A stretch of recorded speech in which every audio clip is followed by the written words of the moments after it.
Hürmetli vatandaş, leksiyamızın ahırı. Bugün Çiğsağ 2019 yıl 7. ayının 7. günü haftığı yakşembe. Leksiyalarımızı tamamlaştırmaz, hürmetli vatandaş. Hem de Prezident Erdoğan canlılıklı, tetiklikli aşkarlavatıdır ve toğra maslışıvatıdır. Lekin bundak buruluş arasında, burullarda ona hizmet gün tertibinde mühim orunlu ilgiligen Şincan meselesi hazır onunla siyasi bokçu bulup, yani siyasi yük bulup, hem de bu yük ne? Bu yük ne? Şillisinden Şürüvitş'e doğru geldi. Şincan meselesi Prezident Erdoğan'ın dönmesindeki yük idi, bokça idi, hem de bu ne? Şürüvitş'e doğru geldi. Bu iş, yani şundakla, Cungo, Şincan'da Türkiye doğrusu ameliyatga uygun bulmagan ümitle, Akgönül Türkiye doğrusu ameliyatga uygun bulmagan ümitle, Akgönüllük bilen yaşayotgan Uygurlarning Prezident Erdoğan'a bununca işini ketmesligi doğrusida bir agahlandırış zarar bulup kaldı. Prezident Erdoğan'ın Uygurlarga bergen va'dalariga ishonmaslik to'g'risida berilgan signal bo'lib qoldi. Şinjandagi Uygurlarga qo'llangan pozitsiyada Türkler ve Prezident Erdoğan millet hissiyatı, dini e'tiqod, tan elish tuyg'usi, tarixiy bog'lanish ve munosabatlar to'g'risida qattiq iboralar bilan so'zlab kelgan edi. Bu iboralar bugun geopolitikalik siyaset realliginin o'zgarishiga o'rin bo'sh tutmadi. Şinjanda Uygurlar ümit qilgan baxtli turmush to'g'risidagi xiyollar avo Iroqdagi davlat Turkiyaga bog'lab qo'ymaslik lozim. Çünkü Kompartiyasi signal tarqatdi yana mavzu ve tushuntirdi.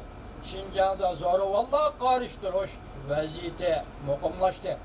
Mavzuli xabar 7. ayning 4. kuni Dovitor betida e'lon qilindi. Xabar bunday boshlandi. Beijing vaqti 7. ayning 2. kuni Türkiye Cumhuriyeti'nin Prezidenti Erdoğan Beijingni ziyorat qilib, Jungoning raisi Xi Jinping bilan suhbat o'tkazib, bundak dedi. Jungo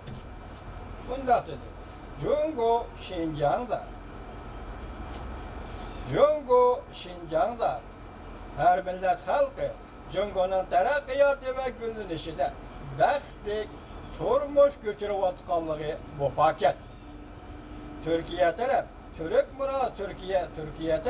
Türk Jungo münasebetiga her qanday kişinin buzg'unchilik qilishiga herkes yol koymaydı.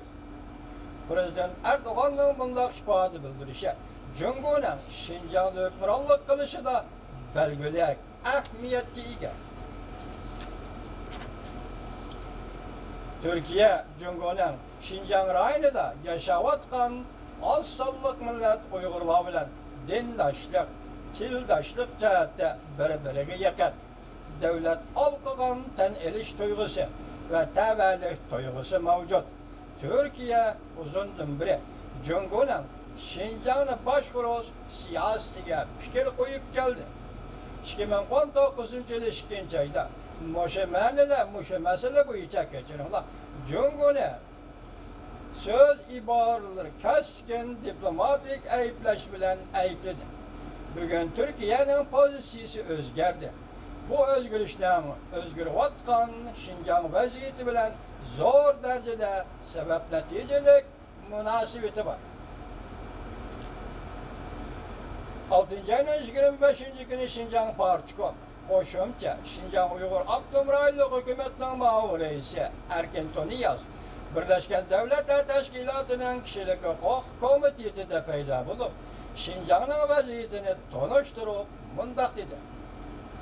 2 yıllık ameliyat orqali Şinjan'da kasbiy iqtidor tarbiyalash maktablarning xizmati ro'shan unumga erishdi.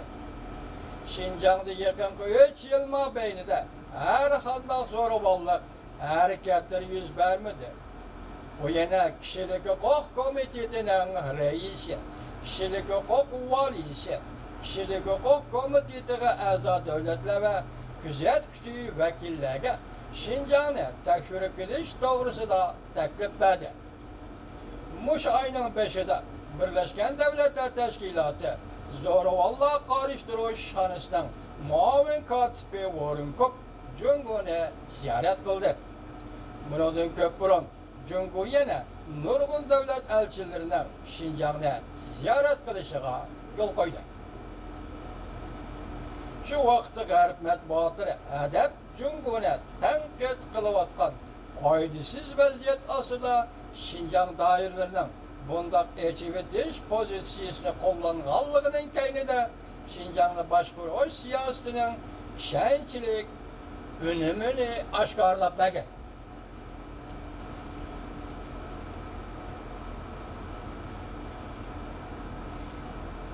6. ayın 26. günü Jungo Xinhuaxi zo'r qadam bilan uzun muddat muqim boshqarish. 2. qatimliq markaziy komitet Şinjan xizmat yig'ini chaqirilganligining 5 yilligi to'g'risida umumiy bayon.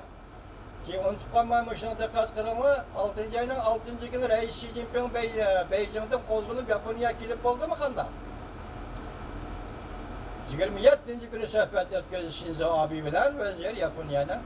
Buningdagi yana shunga diqqat qilinglar, muvaqat intayin sezgir vaqt. Men keyin so'zlagan unutib qolmaydi vatandosh. Qanday sezgir vaqt?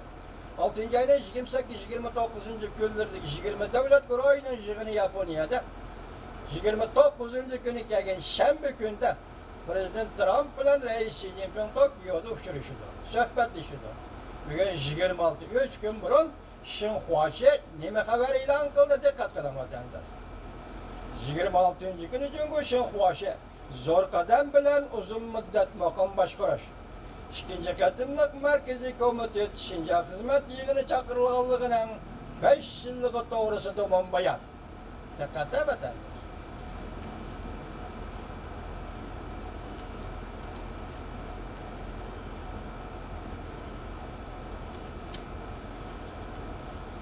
Ya bu işimiz tüketti, devamını alan hürmetli vatandaşlar.